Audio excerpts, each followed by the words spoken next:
Qu'en est-il de la dispersion? Qu'est-ce que c'est la dispersion? La dispersion reflète l'importance des écarts des points par rapport à la tendance centrale. Par exemple, si je prends la pointure et la moyenne de pointure, on peut avoir des valeurs de pointure qui sont soit très serrées autour de la moyenne, soit très étalées autour de la moyenne. Je prends par exemple une moyenne de 30. Une dispersion faible signifie qu'on a des valeurs de pointure qui vont être serrées entre 28 et 32, disons.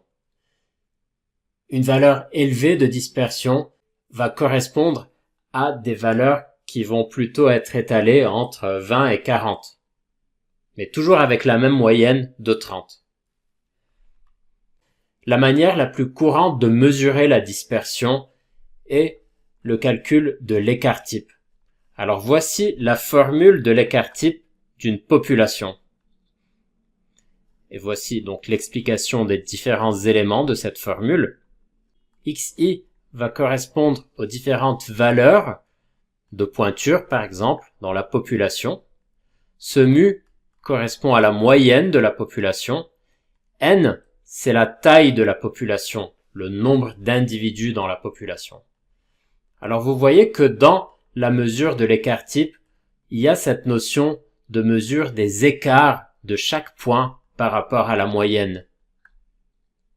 Il y a un problème qui se pose ici. Nous avons rarement accès à toutes les données de la population. Or, la formule que je viens de vous montrer est adaptée à l'intégralité des données de la population. Comment est-ce qu'on peut régler ce problème? Il est possible d'estimer l'écart type de la population grâce aux données d'un échantillon et grâce à cette formule, qui est une adaptation de la formule précédente. Ici, X bar correspondra à la moyenne de l'échantillon, qui est également l'estimation de la moyenne de la population. Les XI correspondent aux valeurs observées sur l'échantillon, et N correspond donc à la taille de l'échantillon. Donc dans la pratique, c'est cette deuxième formule qui est à privilégier la plupart du temps, et c'est cette formule-là qui va être mise en avant dans R. Comment interpréter un écart type? Imaginez que j'ai encore une fois mes différentes valeurs de pointure étalées le long de cet axe. Le point rouge ici correspond à la moyenne, et chaque trait vertical correspond à un pas d'écart type. Ok? Donc ici la moyenne, vous voyez qu'elle est égale à environ 30. Et un écart type, donc cet écart-là, est égal à environ 3,7. Ok? La taille de cette flèche est égale à environ 3,7. Comment interpréter un écart type? Si vous prenez la moyenne plus ou moins un écart type, vous englobez 68% des valeurs dans la population. Si vous prenez la moyenne plus ou moins 2 écarts types, vous englobez 95% des valeurs. Et la moyenne plus ou moins 3 écarts types, vous englobez 99,7% des valeurs. Donc vous voyez que l'écart type a une interprétation assez intuitive.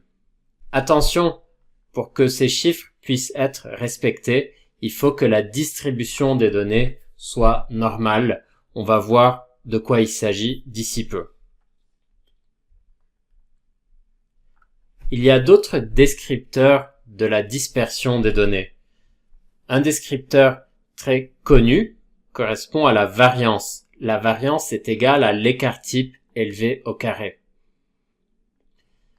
Personnellement, je ne vous recommande pas d'utiliser la variance pour l'aspect descriptif parce que la variance n'est pas mesurée sur la même échelle que les données. Elle est mesurée sur l'unité des données élevée au carré. Donc en soi, l'interprétation n'est pas très intuitive. Par contre, c'est très important à ce stade de la formation que vous sachiez que la variance mesure la dispersion des données, parce que vous allez retrouver ce terme de variance dans différents calculs statistiques, notamment dans l'ANOVA.